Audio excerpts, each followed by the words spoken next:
Hi guys, and welcome to today's episode of Hunt and Chun, A Separate Piece. Today we're going to go ahead and talk about chapters 9 to 13. It's a summary. Let's get to start with. Last time we left off, there was this guy named Leper who went ahead and enlisted in the military.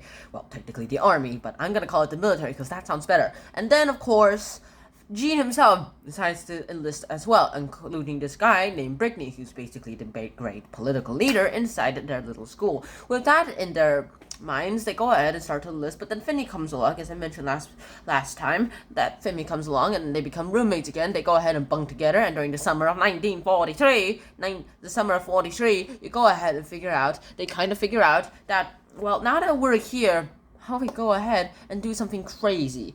Speaking of which, all of this goes ahead and they find out Leopard's a little bit mad. He's run away from the army because, well, it's too much for him. It's probably broken him. And he says, I'm smarter. Also, he does seem a bit psycho and loony. Next thing that literally happens here is that there's this trial that happens. Brickney decides that, hey, we want to know what's happened to our army casualties. And they're like, who are you talking about? We're talking about Finney and Leper. Why? Why are we going to talk about them? Because we're just going to go ahead and talk about them because they're casualties. We lost two great soldiers. I'm not accepting their face without a little trial or something. And then, of course, with that, you go ahead and find out that. Okay. All right.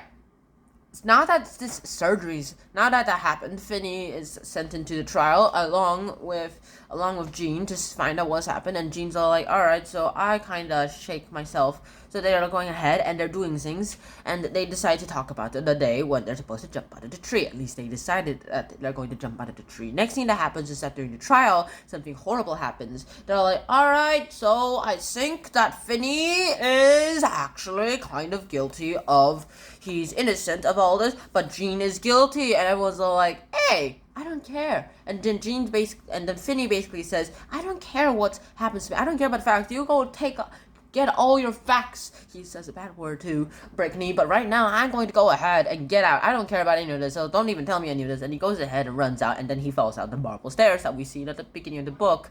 Also, the one we saw at the beginning of the book was 15 years after the events that's currently being told right now, so yeah. Finney falls down and he breaks the leg that he broke again, so he has to go ahead and set it right. With that, he has to be sent to the surgery ward. Everyone came in and they're pretty shocked that this happened again. I'm pretty sure Brickney kind of regrets doing the trial. Next thing that happens is that, well, Finney goes ahead and is sent to the surgery room, and Gene is waiting outside to see what happens. And then the doctor comes out, the surgeon comes out and says he's dead. And like, how? His heart stopped. It's just the easiest surgery in the world that I can do. This is so easy. But then again, I think I know why it happened. Why? Well, when I was trying to correct the bone, the marrow from it may have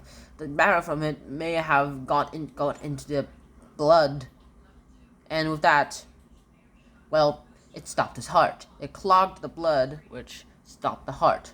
I'm sorry. Why does it have to happen to you boys? It was all that kind of sweet talk and behind. Gene goes to the funeral, but he doesn't cry because he felt like a part of him was dead. Now he was dead too because Finney's dead.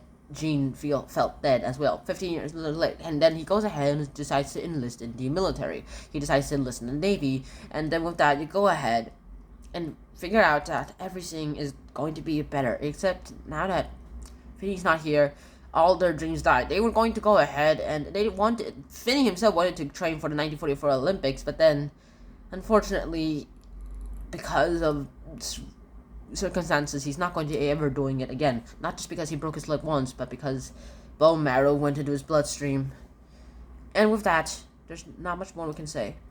Gene himself just ends the book by contemplating about life's meaning and his life itself, and what it would have been like if Finney... I kind of imagined this myself and pondered this myself if Finney hadn't died that day. And with that, you can go ahead and read A Separate Piece for yourself. So I really hope you guys did enjoy this episode. I hope to see you guys soon. And so until next time, Schnan out. Peace. Bye bye. Wear a helmet.